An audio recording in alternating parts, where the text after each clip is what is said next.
title of my lecture tonight, as you know from the announcements, is Seeing Religions Again, Religious Pluralism, or Religious Pluralism, Seeing Religions Plural Again. And to give you a brief roadmap up front, there'll be four main parts. In part one, I'm going to speak briefly about the fact of religious pluralism. In part two, I'm going to suggest a way of seeing religions, plural. In part three, some comments about the similarities and differences amongst the religions. And then in part four, Christians and the issue of pluralism, or alternatively, being Christian in an age of pluralism. So I begin with part one, the fact of pluralism. To say the obvious, we live in an age of religious pluralism. Awareness of other religions and other cultural traditions is one of the central features of our time. And to make this point, I want to refer to an important recent book, also highly readable, by Diana Eck. The title of the book is A New Religious America. And Diana Eck is a professor at Harvard University as well as director of the Pluralism Project. Let me briefly report to you some of the data that she includes in that book about religious pluralism. The central argument of the book is that religious pluralism or religious diversity is a fact of American life. The United States has recently and rapidly become the world's most religiously diverse nation. The 1965 Immigration Act opened up immigration to people from nations outside of Europe. And the twofold result over the last 35 years has been first a dramatic increase in immigration from Asia, the Middle East, and to a lesser extent Africa. And secondly, this has brought about a dramatic growth in the number of people in the States practicing religions other than Christianity and Judaism. Some of these folks are new immigrants, but many of them have been born in the United States as children of the first wave of immigrants that began in 1965. Thus, religious diversity and pluralism is not simply an intellectual issue within the academic study of religion.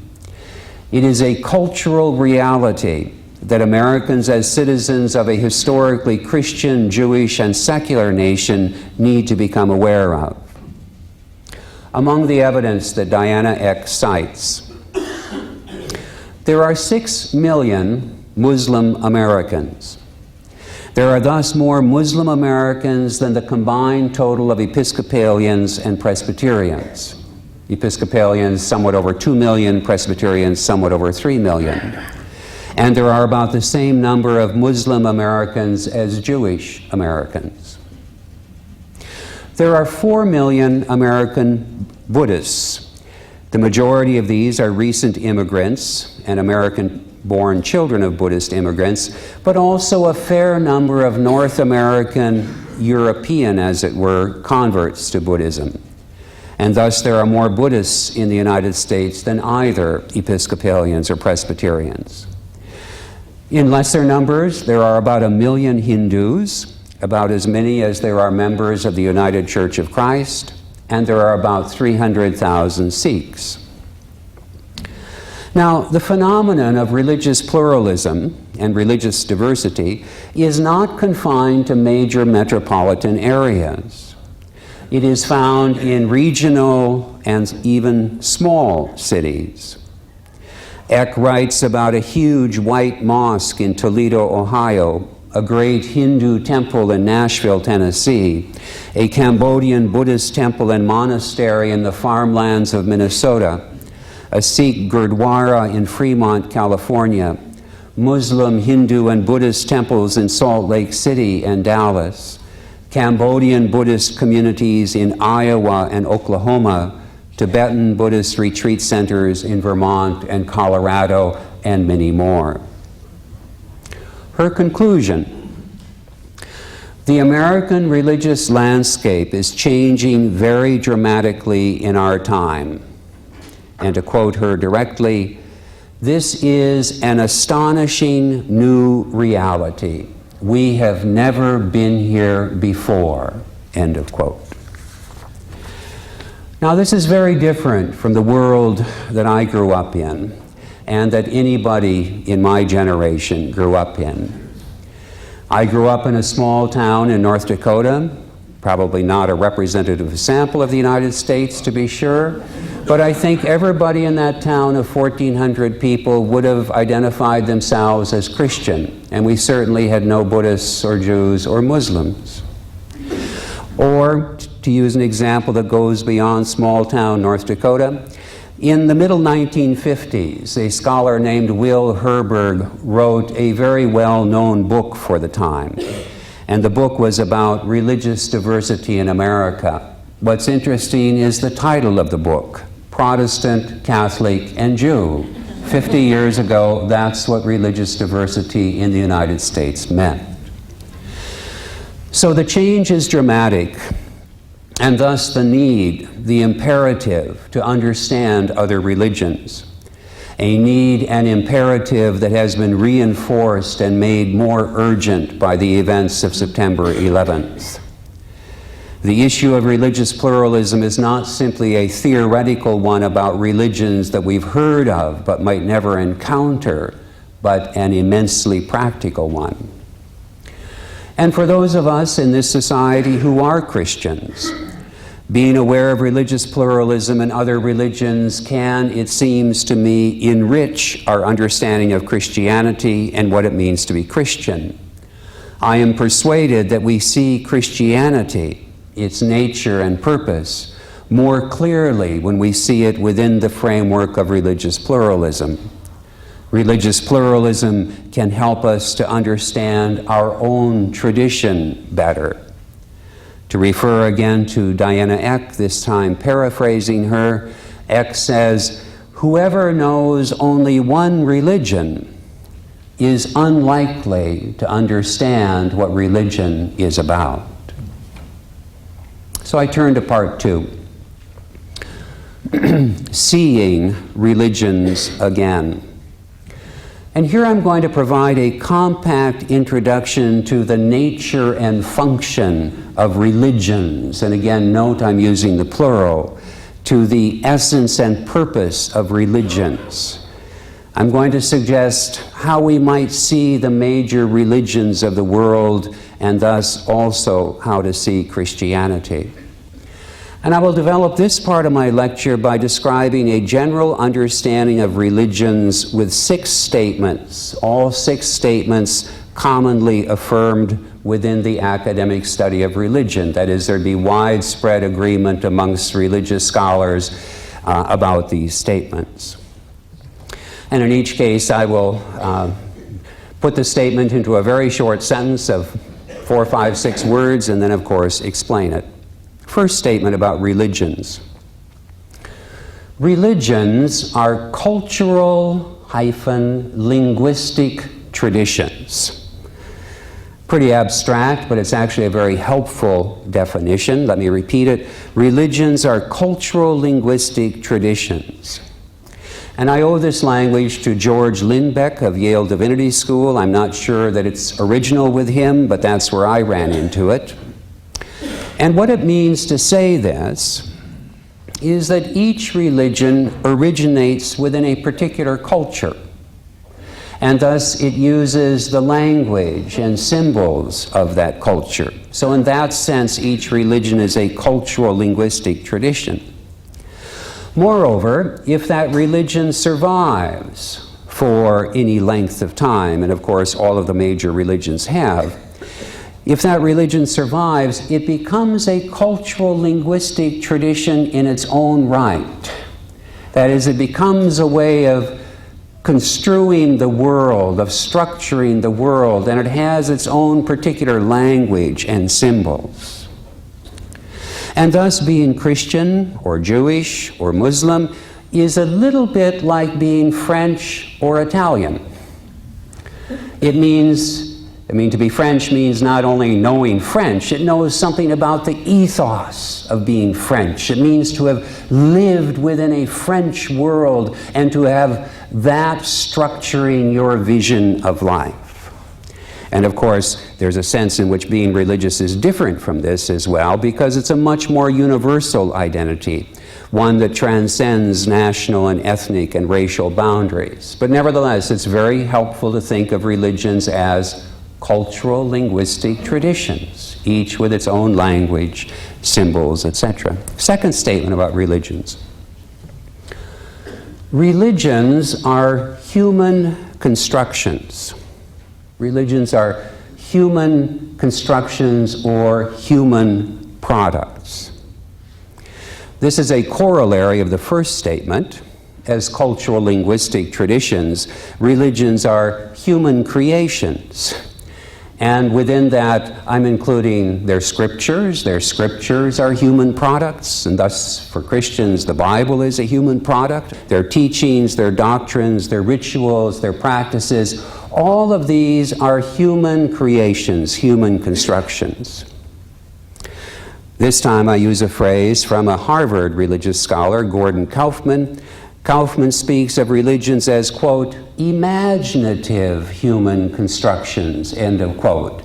And by imaginative, he doesn't mean imaginative in sort of a negative sense of the word, as when we say about something that sounds really far-fetched, boy, that's really imaginative. Not in that sense, but imaginative in the sense of both creative as well as using the language of the imagination, the language of images and symbol and story and so forth. Now, of course, not all religious people would agree with this statement that religions are human products or human constructions. Within the three major Western religions, the Abrahamic traditions as they are commonly called, there are many who would say that their religion comes from God, that it's a divine product and not a human product. I think you are all aware that official Muslim teaching is that the Quran was dictated by Allah to Muhammad. Within Judaism, Orthodox Jews, not all Jews, but Orthodox Jews typically affirm that the Torah, including the laws given to Moses on Mount Sinai that are included in the Pentateuch, but also the oral Torah, all of it was given directly by God to Moses. And of course, fundamentalist Christians typically claim that the Bible is a divine product and thus infallible and inerrant.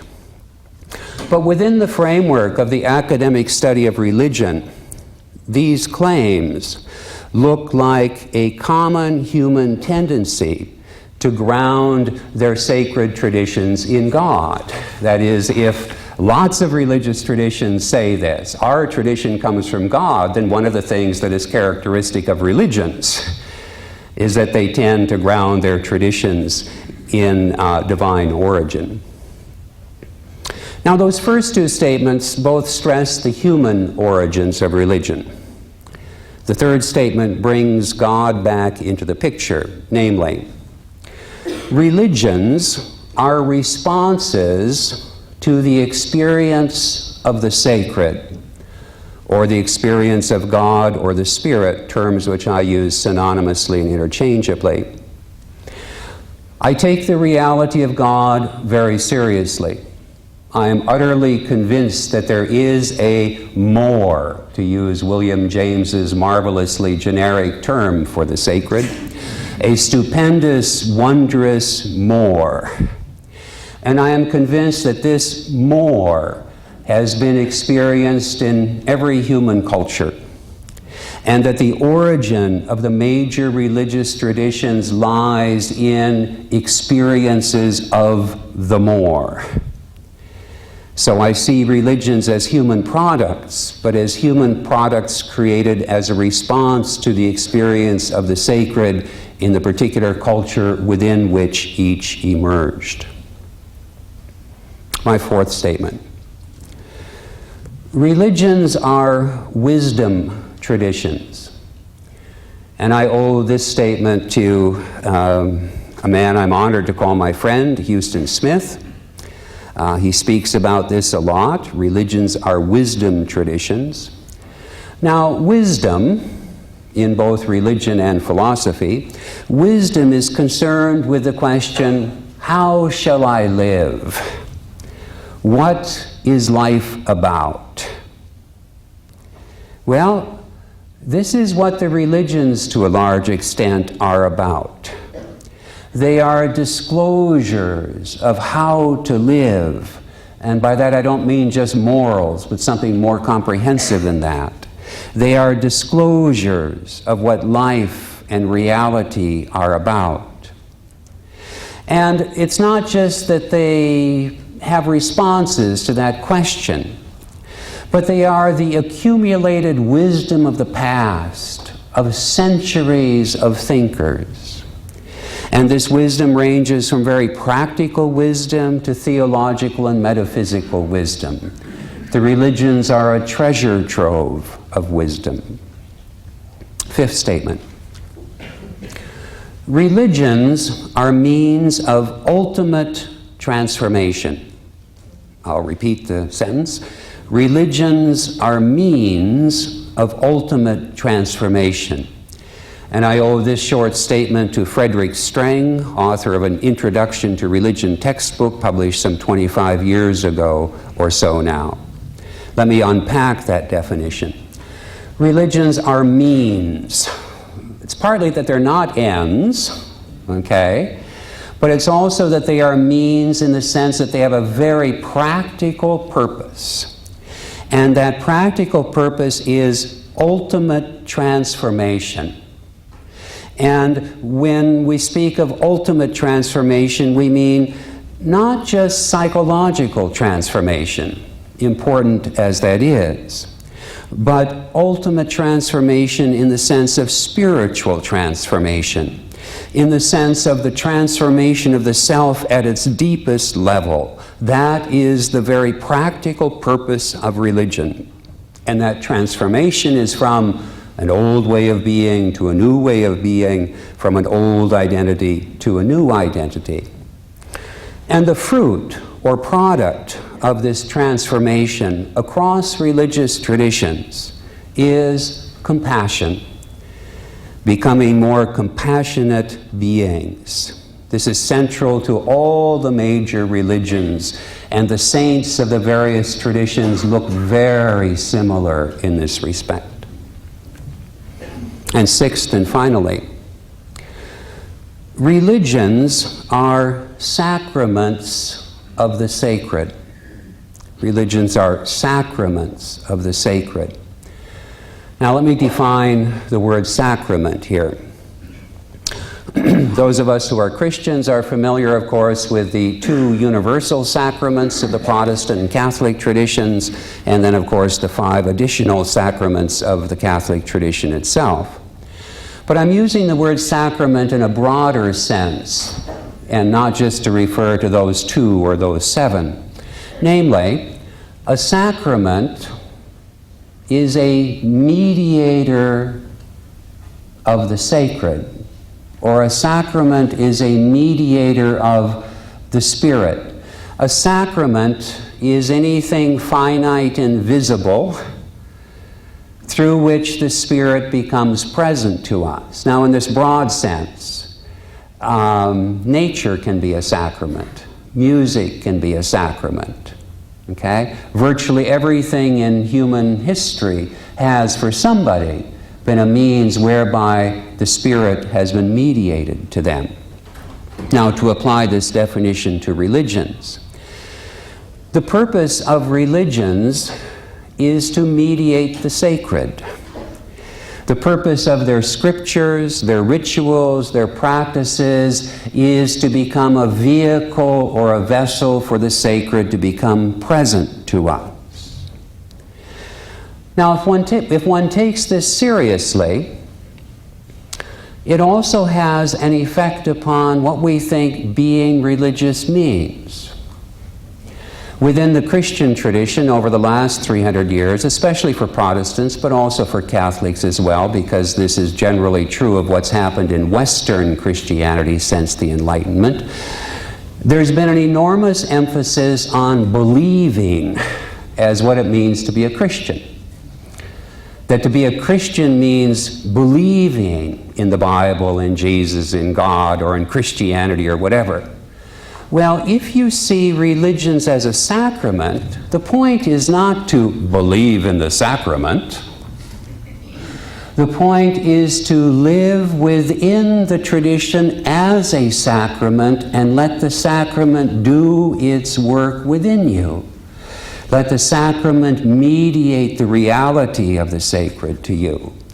And it seems to me that this is the purpose of the Buddhist tradition, the Muslim tradition, the Jewish tradition, and so forth, that they are means whereby the sacred becomes present to people and works within people.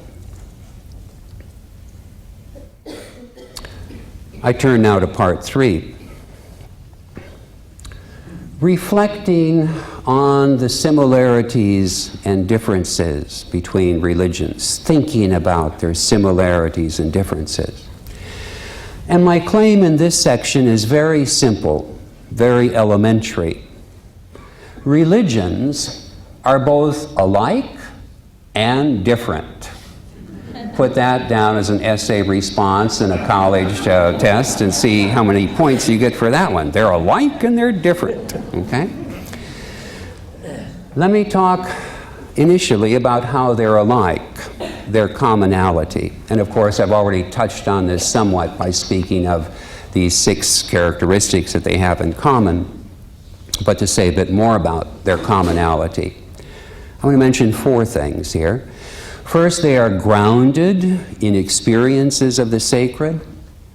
This is most obvious with the mystical strand of each religious tradition. The mystical strand is the most directly experiential strand of each tradition, and the mystical strand of each religion is very similar to the mystical strands of the other religions.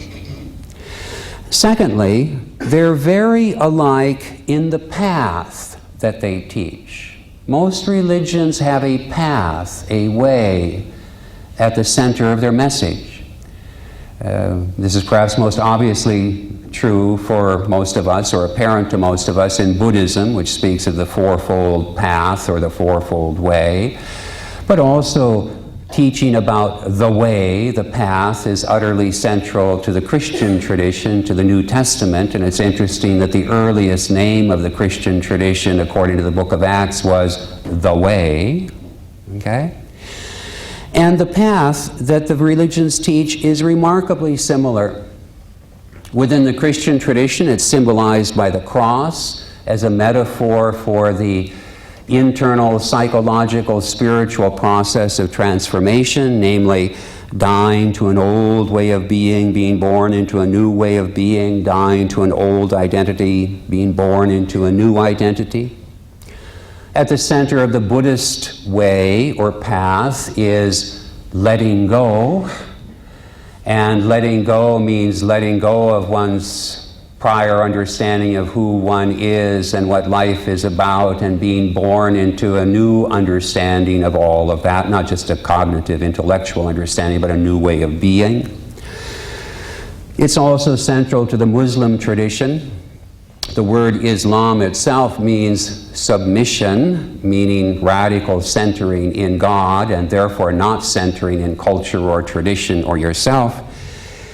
And in the Muslim tradition, one of the sayings attributed to Muhammad is, "Die before you die." That's the same thing as death and resurrection as a metaphor for a process that happens in the midst of this life. Die before you die. Thirdly, the religions are very similar in their characteristic practices. And perhaps the most characteristic practices of religion are worship and prayer. And fourthly, as I've already mentioned, they're very similar in the kind of life that results, namely the life of compassion. Now, does seeing all of these similarities mean that the religions are all basically the same? No, it doesn't. They're very different. They're as different as the cultures and histories that shape them. They're as different as the cultural linguistic traditions in which they were born and which they became. So recognizing these similarities doesn't mean they're all the same. So let me speak briefly now about 3 ways of understanding their similarities and differences. 3 ways, meaning I'm going to talk about 3 scholars who have spoken about this. They end up saying very similar things. The first of these is William James in his magnificent book, The Varieties of Religious Experience, now exactly 100 years old. By the way, back in 1999, when all these lists were being accumulated of the most important whatever of the last century or the most important whatever of the last millennium and so forth, I'm not sure who drew up this list, but it was a group of intellectuals, scholars, and so forth, large group. The 100 most important non-fiction books of the 20th century. William James's Varieties of Religious Experience was number 2 on that list, which is very impressive, and it's still marvelous to read. In his wonderful concluding chapter, one of the richest chapters in religious scholarship that I know of, one of the topics that James deals with is the similarities and differences between religions. And he says that they are most similar in 3 ways, in 3 respects, that they are most similar first in the kinds of experiences reported within each religion, experiences of the sacred. Second, they are most similar in the practices that they enjoin. And thirdly, they are most similar in the behavior that results, once again, compassion. And then James says, they are most different in their beliefs and doctrines, in their conceptualizations, if you will. And when you think about it, that makes perfect sense. For beliefs and doctrines, that is, concepts that are shaped into religious teachings, beliefs and doctrines are most affected by culture, most reflect the particularities of the culture in which they come into existence. The second scholar I want to refer to as an aid to thinking about similarities and differences is, I've never been quite sure how to pronounce his name, René Guénon, G-U-E-N-O-N, might be René Guénon, who knows, but anyway, I have to ask somebody who does know sometime. But Guénon, okay, makes the distinction between, his technical terms are esoteric core and exoteric form. Now, the esoteric core of religion, substitute the word internal if you want, okay?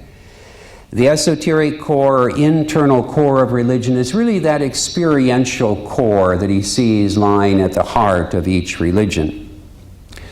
The exoteric form is the external forms of the religions, their scriptures, their institutions, their beliefs, and so forth. His claim, identical with James's, but using this different language, is that the esoteric core, I think Guénon would even say the mystical core of each of the major religions is very similar and perhaps identical. And it is in their exoteric forms that they are different. The third scholar I'll mention here is one I mentioned briefly before, Huston Smith. Huston Smith speaks of, quote, the primordial tradition, end of quote. And by that phrase, he means a tradition going back to the beginnings. I think he'd even say of humanity, but going back to the beginnings of the religious traditions. And it's not only that it goes back to the beginnings, and in that sense is primordial, but it's also, he argues, a common understanding underlying all of the enduring religions of the world. And Smith finds that there are 2 primary elements in this common underlying understanding. First, a multi-layered understanding of reality, namely that in addition to the visible world of our ordinary experience, there are non-material levels of reality.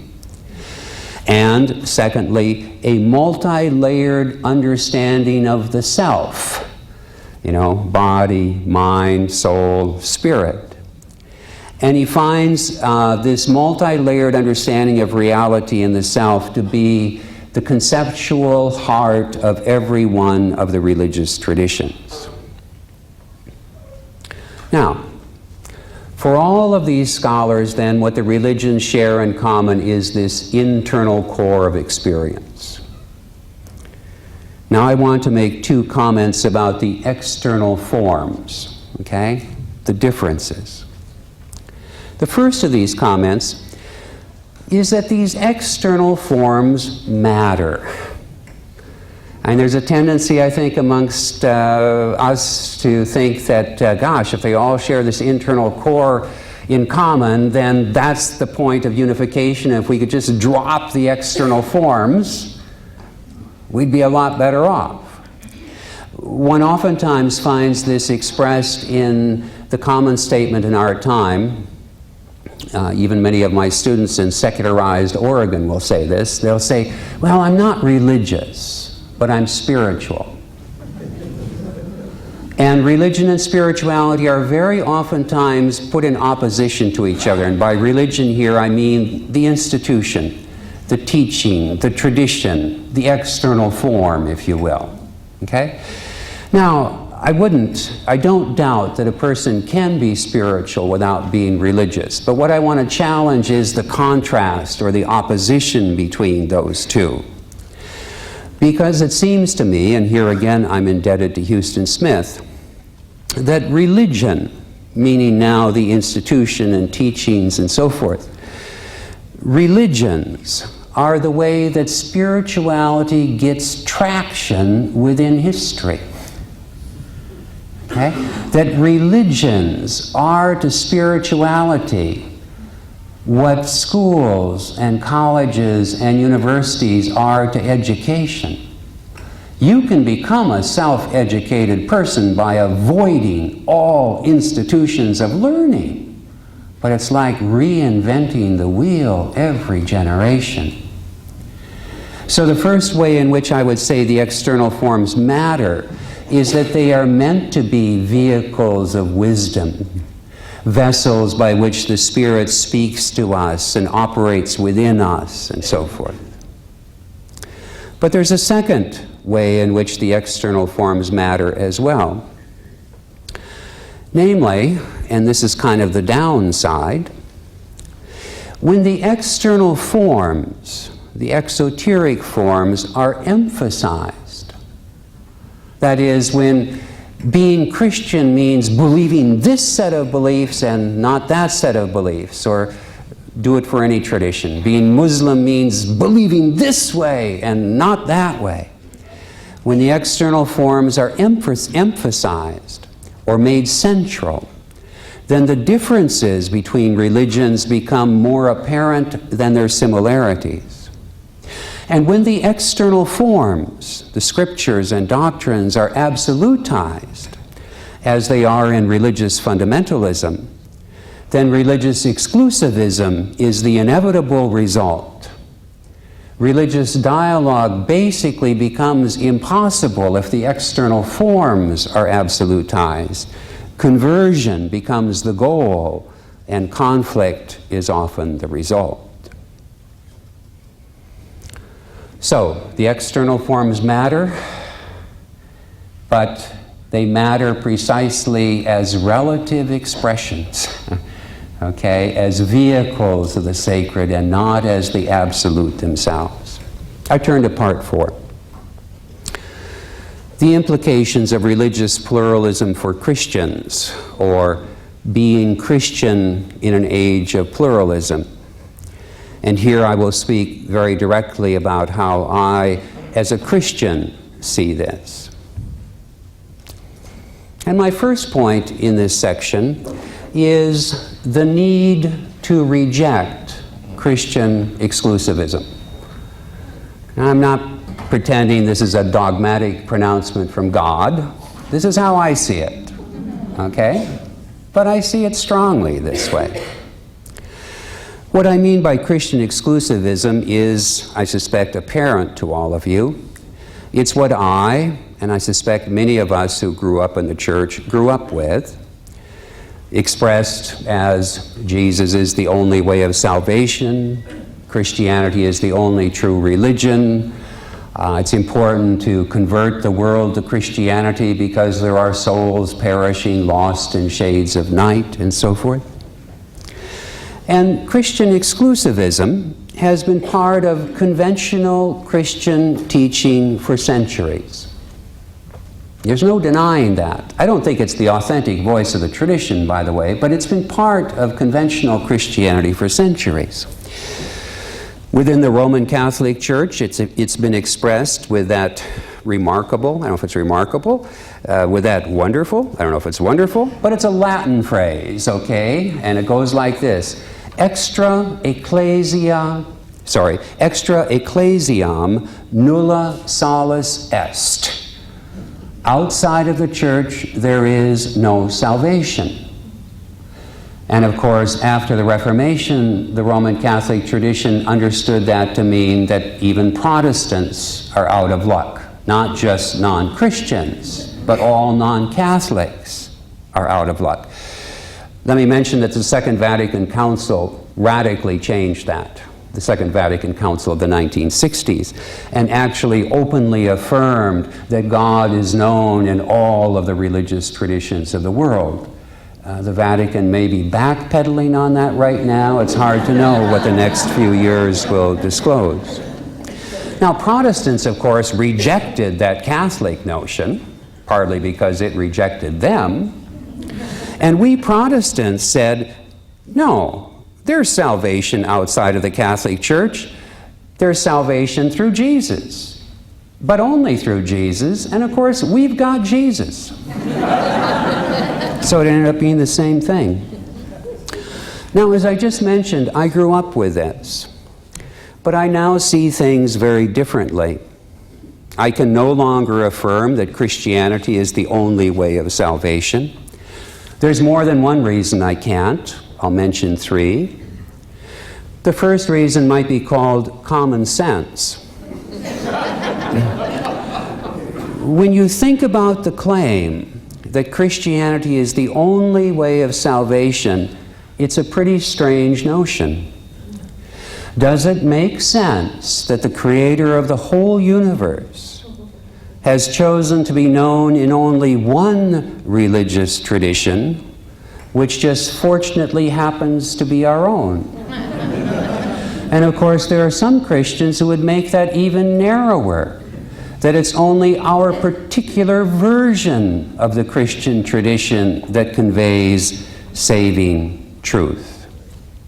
The second reason is that Christian exclusivism, again, by which I mean simply Christianity is the only way of salvation. A second reason that that's impossible for me to affirm is that it's very difficult to reconcile that notion with the Christian emphasis on grace. You know, radical grace means God's unconditional love and acceptance of us. But if one must be a Christian in order to be in right relationship with God, then there is a requirement, namely that. And we're suddenly talking about requirements, not about grace, about law, not about grace. And the third reason I can't accept the Christian exclusivism of my youth is my experience, my study of other religions, and my acquaintance with people of different religious traditions. It now seems clear to me that God or the sacred or the Spirit is known in all of the enduring religious traditions and not simply in our own. And if I thought I had to believe that Christianity was the only way, I could not be a Christian. Moreover, to turn to the upside of this, it seems to me that seeing the similarities between Christianity and other religions adds to the credibility of Christianity rather than threatening it. When Christianity claims to be the only true religion, it loses much of its credibility. But when Christianity is seen as one of the great religions of the world, it has great credibility. The similarities, it seems to me, are cause for celebration and not to be resisted. All of that's my first point on being Christian in an age of pluralism. My second point concerns the significance of Jesus for Christians within a pluralistic framework. And here I want to begin with the relatively few exclusivistic passages that are in the New Testament. There aren't very many of them, about 3. I'm not going to talk about all 3, but I'm going to talk about the one that's most familiar. But these passages which speak of salvation being only in the name of Jesus and so forth reflects the centrality and the utter decisiveness of Jesus in the lives of these early Christians. These statements that Jesus is the only way can be understood as exclamations of devotion flowing out of the experience of having found access to God through Jesus. Jesus is the way that I have found, and He's the only way. And this language about the only way, in words I quote from the contemporary philosopher of religion, theologian John Hick, who taught for quite a few decades at Claremont. This language, Hick suggests, is best understood, quote, as, quote, the poetry of devotion and the hyperbole of the heart. And I love that because it honors the genuine devotion and ecstatic sense of deliverance that lies behind those statements. Those statements are a little bit like the language that lovers use for each other. When the lover says to the beloved, "You're the most beautiful person in the world," it would be a wooden-headed literalist who, overhearing that, said, "Oh, I don't know. You know, cute maybe, but the most beautiful person in the world?" That's the hyperbole of the heart. That's the poetry of devotion. And it expresses honest, genuine feeling. But whenever one makes doctrine out of hyperbole, one is creating problems. But let me turn specifically to that best known of the exclusivistic passages, John 14:6, where, according to John, Jesus said, "I am the way, the truth, and the life. No one comes to God but by me." To a lot of people, that sounds crystal clear. Salvation is only through Jesus. But it's very important to ask about that verse. You know, it says, Jesus is the way, right? It's very important to ask about that verse. What is the way which Jesus is? Jesus is the incarnation of the way for John, just as He's the incarnation of the Word of God, the incarnation of the wisdom of God. He's the incarnation of the way, the embodiment of the way. Well, what is the way that He embodies? And for John, it's real clear. This is true for the rest of the New Testament too. The way which Jesus embodies is the path of death and resurrection. No one comes to God except by dying to an old way of being born into a new way of being, dying to an old identity, being born into a new identity. In this sense, Jesus is the embodiment of the way. If one thinks that it really means you got to know the name of Jesus in order to be saved, then we're almost talking about salvation by syllables. You got to have the right words. It's not about having the right words. Okay?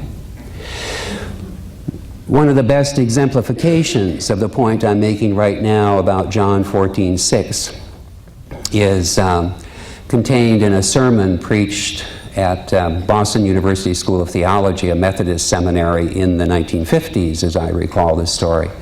And it was a Hindu professor who was preaching. He was on the faculty, not a Hindu who had become a Christian, he was still Hindu. And the lectionary text for the day that his turn came up to preach in chapel was John 14, 1 through 8. And he read this text out loud to the gathered community and said, Jesus said, I am the way, the truth, and the life. No one comes to God but by me. And then he looked out at the gathered community and said, this verse is absolutely true. Jesus is the only way, and then he added, and that way is known in every religion in the world. Which is to say, Jesus is the incarnation of a universal truth and universal path, not the incarnation of a unique and exclusive path unknown anywhere else. Then the other point I want to make about Jesus in the context of religious pluralism, that is the significance of Jesus for Christians, is that I want to underline the utter centrality of Jesus for us as Christians. That is, I don't think religious pluralism should make us start talking about Jesus as, one of the lights or something like that. I mean, in one sense, I think that's true, okay? But I don't think we should water down what we say about Jesus in order to embrace religious diversity, because constitutive of Christian identity is Christians are people who find the decisive disclosure of God in Jesus. Just as Muslims are people who find the decisive disclosure of God in the Quran. And Jews are people who find the decisive disclosure of God in the Torah. That's what makes them Jewish, Muslim, Christian. And we don't need to water that down at all. We can say Jesus is, for us as Christians, the decisive disclosure of God, without needing to say that He's the only disclosure of God. Okay? You can say decisive, He's utterly central for us, without needing to deny the other religions. Krister Stendhal, now in his 80s, former dean of Harvard Divinity School, bishop of the Church of Sweden, New Testament scholar, wonderful human being, gave a lecture last year in which, amongst other things, he talked about religious exclusivism and Jesus and so forth. And making a point very similar to the one I'm making, he said this: we can sing our love songs to Jesus with wild abandon without needing to tell dirty stories about other religions. And what he meant by that is without dismissing other religions. But there's the positive point that I want here. We can sing our love songs to Jesus with wild abandon, even while affirming that, of course, God is known in the other religious traditions. Then my conclusion, quite brief. Why be Christian in an age of religious pluralism?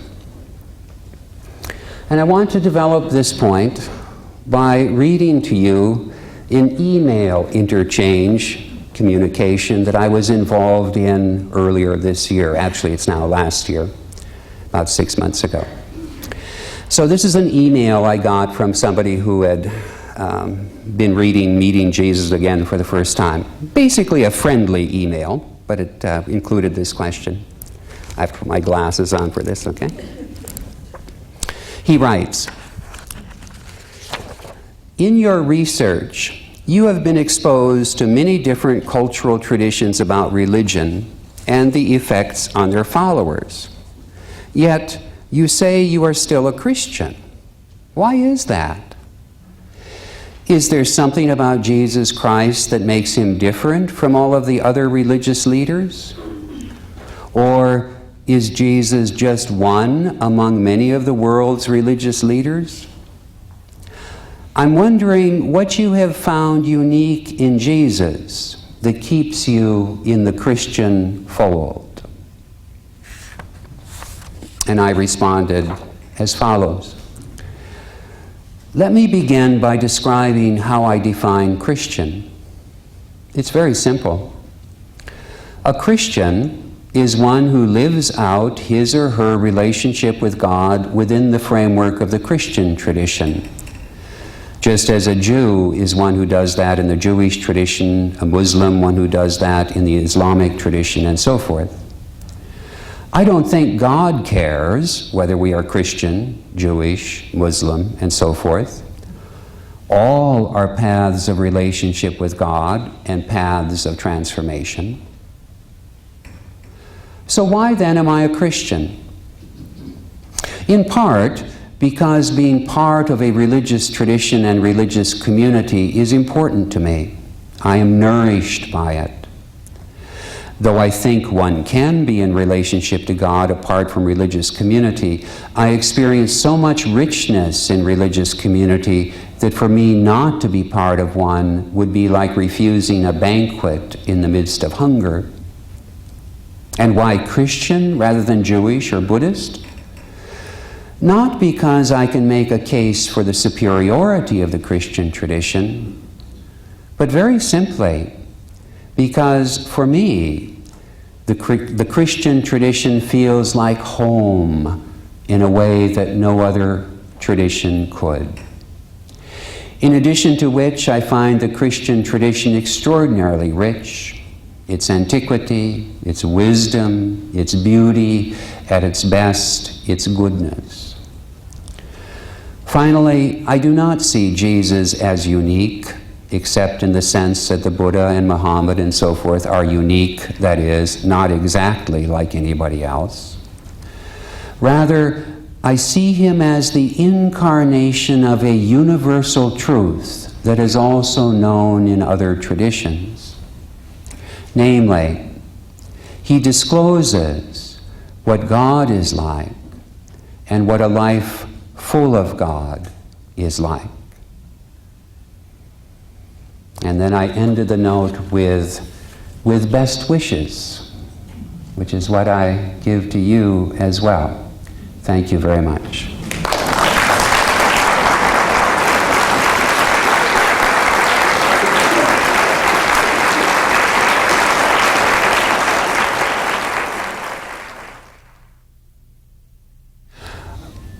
I don't get the transforming thing. It isn't just learning and trying to be good or like Jesus a la Buddha, or is it? What is this transformation? Guess I don't have it. I like straightforward, simple questions. And I also think it's on to something really important.